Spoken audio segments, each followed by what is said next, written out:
Hello folks, I have picked 4 mags for my archive again to have another look into 20th century metal history.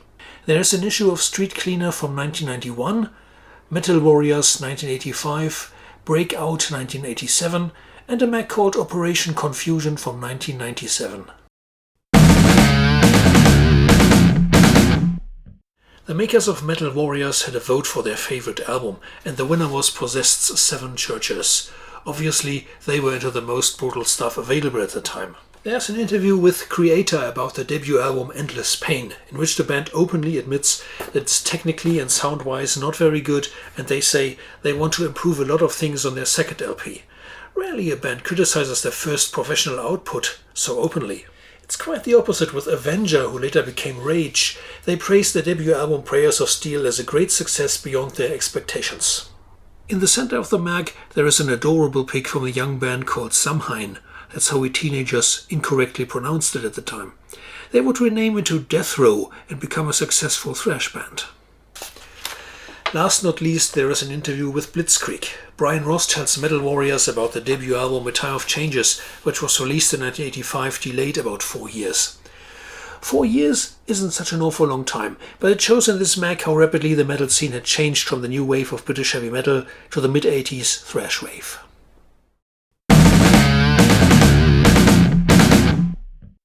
Breakout magazine continues to exist until today.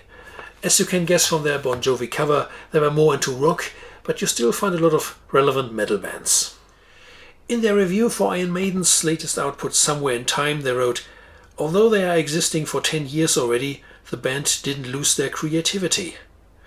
Mind you, in 1987 Iron Maiden were considered to be an old band, still writing hits. Although the reviewer criticizes the single wasted years for being commercial. The Siren album No Place Like Home gets a very positive review, which is good to see because Siren are a really underrated band. Now for the curiosities.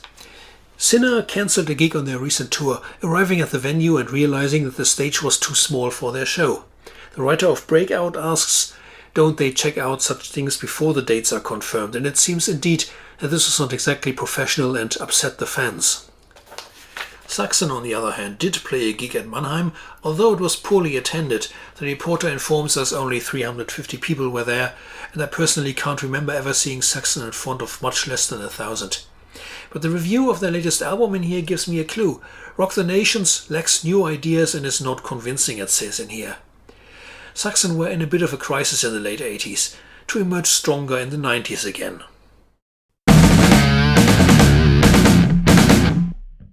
Street Cleaner have a Raven tour report as title story of this issue and didn't even write it.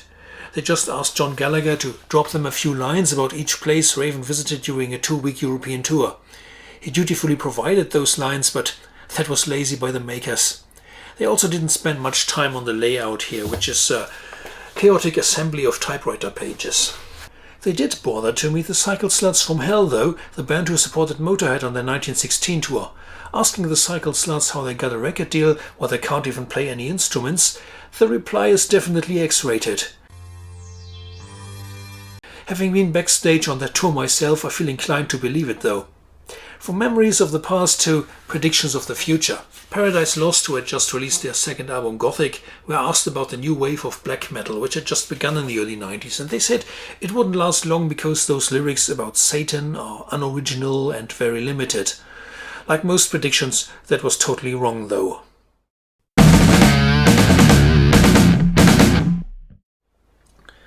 Finally, let's have a look into Operation Confusion. I think their choice of contents was a bit too close to the big magazines like Metal Hammer and Rock Hard to become a success. Sabotage, Overkill, Gamma Ray. Small scenes should have a bit more space for demos and underground bands. Album of the month is Jack Panzer's The Fourth Judgment, which is a good example for the development of metal in the 90s. First they tried a modern sounding album with a new singer which failed, then they got their old singer back for a more traditional album and the fans supported them again.